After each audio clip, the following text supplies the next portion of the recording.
আমি মনে করি নামাজটা আসল কথা, নামাজটাই বড় কথা, জায়গাটা বড় কথা না, কোথায় গিয়ে নামাজ পড়ছি, কোথায় গিয়ে আমরা মানে মুসলমান সম্প্রদায়ের মানুষরা, যেহেতু ঈদের আসল উদ্দেশ্য আমরা যদি ঈদের ইসলামিক বিলিফে দেখি, নামাজটা সব থেকে বড় জিনিস।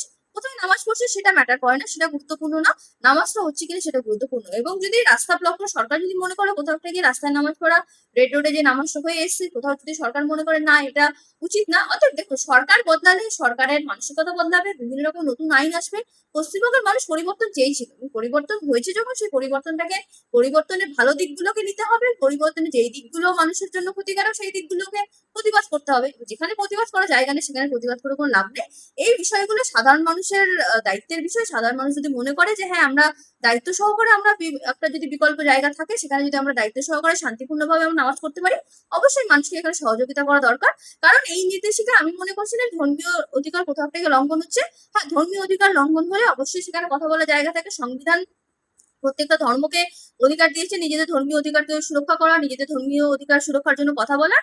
অতএব আগামী দিন যদি কোনোদিনও মনে হয়, কোনো জায়গায় মনে হয় যে না মুসলমানদের ধর্মীয় অধিকার লঙ্ঘন হচ্ছে, যেহেতু এই সরকার কোথাও একটা গিয়ে মুসলমানদের আহ এখন থেকে আমরা বিভিন্ন নেতা মন্ত্রীদের মধ্যে দেখছি একটা মুসলমান বিরোধী ভাব, একটা মনোভাব প্রকাশ পাচ্ছে। অতএব আগামী দিনে এই জায়গাগুলো যাতে না তৈরি হয়, মুসলমান বিরোধী মনোভাব যাতে এরা বেশি প্রকাশ করতে না পারে, মানুষের মধ্যে যাতে সেই হিংসাটা যাতে ছড়িয়ে দিতে না পারে, মানুষের মধ্যে যাতে সেই বিষটা সোশ্যাল মিডিয়ার মাধ্যমে যাতে ছড়িয়ে না যায়, সেই জন্য মুসলমানদেরকে এখানে দায়িত্ববান হতে হবে। প্রত্যেকটা মানুষ, শুধু মুসলমান না, প্রত্যেকটা পশ্চিমবঙ্গের প্রত্যেকটা মানুষকে দায়িত্ববান হতে হবে যাতে সাম্প্রদায়িকতা পশ্চিমবঙ্গে জায়গা না নেয়। কারণ পশ্চিমবঙ্গের মানুষ এর আগে বহুদিন থেকে, পশ্চিমবঙ্গে এই প্রথম বিজেপি সরকার তৈরি করেছে, এর আগে কোনোদিনও করতে পারেনি। কারণ পশ্চিমবঙ্গের মানুষ কোথাও একটা গিয়ে মনে করেছিল যে বিজেপি এমন একটা দল, যে দল সাম্প্রদায়িক উস্কানি দেয় এবং কোথাও একটা গিয়ে সাম্প্রদায়িকতাকে জায়গা দেয়, যেটা বাঙালিরা মেনে নেয় না।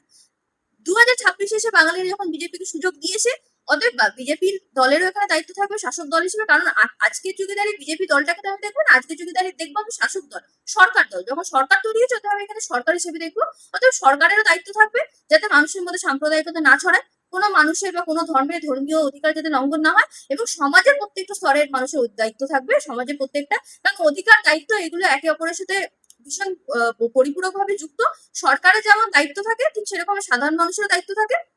সরকার যেভাবে সাধারণ মানুষের অধিকার রক্ষা করবে, ঠিক সেরকম ভাবে সাধারণ মানুষের দায়িত্ব থাকে যাতে একে অপরের মধ্যে কোনো রকমের হিংসা না ছড়ায়, কোনো রকমের এমন কোনো ঘটনা না ঘটে যাতে সাম্প্রদায়িক উস্কানি আগামী দিনে গিয়ে রাজনৈতিক নেতারা সেটাকে ব্যবহার করতে পারে। অতএব মুসলমানদেরকে দায়িত্ব সহকারে যেই বিকল্প ব্যবস্থা করে দেওয়া হচ্ছে সেই বিকল্প ব্যবস্থায় মানুষকে আহ আসতে হবে, মানুষকে দায়িত্বপূর্ণভাবে শান্তিপূর্ণভাবে সবকিছু নিয়ম মানতে হবে।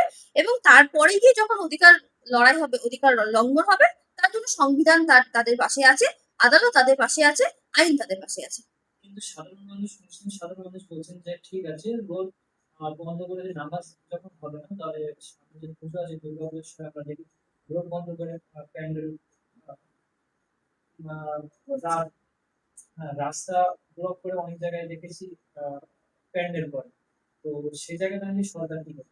এই বিষয়গুলো নিয়ে এখন তো আলোচনা, হ্যাঁ বিষয়গুলো এখন আলোচনা করা অপ্রাসঙ্গিক। কারণ যেহেতু সামনে ঈদ দিয়ে সরকার নির্দেশিকা জারি করেছে, আগামী দিনে হয়তো পুজোর আগে সরকার নির্দেশিকা জারি করতেও পারে, সেটা নিয়ে তো আমরা এখন বলতে পারবো না। যখন সরকার আমরা দেখবো যে আগামী দিনে শুধুমাত্র ঈদের জন্য কড়াকড়ি ব্যবস্থা হচ্ছে, পুজোর জন্য কোনো কড়াকড়ি ব্যবস্থা হচ্ছে না, তখন গিয়ে আমরা বলতে পারবো যে হ্যাঁ সরকার কোথাও একটা গিয়ে শুধুমাত্র মুসলমান সম্প্রদায়ের মানুষদেরকেই মনে করছে সমাজে তাদের জন্যই সমস্যা হচ্ছে।